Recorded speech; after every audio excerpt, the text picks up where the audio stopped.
Ancient Egypt, a land of pharaohs and pyramids, of mighty temples and a magnificent civilization that thrived for over 3,000 years. At its peak, during the New Kingdom around 1550 to 1069 BC, Egypt was an unrivaled power. The pharaohs, considered living gods, ruled with absolute authority. Their empire stretched from Nubia in the south to Syria in the north. This was the age of great pharaohs like Thutmose III, Amenhotep III, and Ramesses II. These rulers expanded Egypt's borders, constructed monumental temples and tombs, and amassed fabulous wealth. The New Kingdom witnessed a golden age of art, architecture, and literature. The Temple of Karnak, with its towering columns and intricate carvings, stands as a testament to the architectural genius of the New Kingdom. The discovery of the tomb of Tutankhamun in 1922 provided a glimpse into the splendor and opulence of this era, but the New Kingdom, like all empires, would eventually decline. The once mighty New Kingdom began to weaken. Internal strife, economic woes, and the growing power of foreign entities threatened Egypt's stability. The Third Intermediate Period, around 1069 to 664 BC, saw the fragmentation of the kingdom.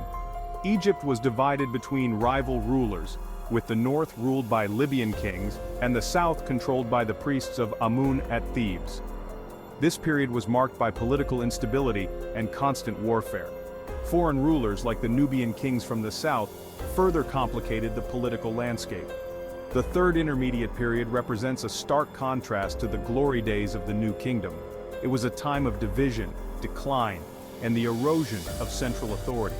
Yet even in these fragmented times, Egyptian culture endured, and the seeds of reunification were being sown. By the late period, around 664 to 332 BC, Egypt experienced a resurgence under a succession of powerful rulers. Pharaohs like Psamtik I and Necho II managed to reunify Egypt and reassert their control over the land. They embarked on ambitious building projects and revived many of the traditions of the Old and New Kingdoms. However, Egypt's resurgence was short-lived. The late period saw the rise of powerful empires in the Near East, particularly the Assyrians, Babylonians, and Persians. These empires posed a constant threat to Egypt's borders. Despite periods of resistance, Egypt ultimately fell under the control of these foreign powers.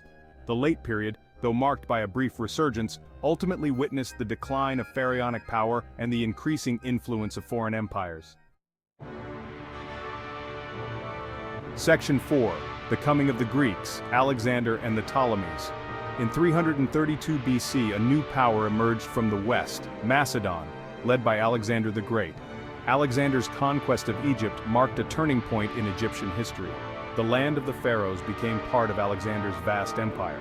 Following Alexander's death in 323 BC, Egypt fell under the rule of Ptolemy I Soter, one of Alexander's generals.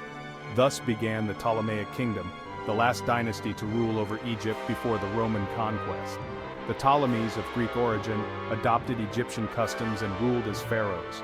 They established Alexandria, a magnificent city on the Mediterranean coast, as their capital. Alexandria became a renowned center of learning and culture, home to the famed Library of Alexandria. Section 5. The last pharaoh Cleopatra and the Roman conquest. Cleopatra VII, the last active ruler of the Ptolemaic kingdom, ascended the throne in 51 BC.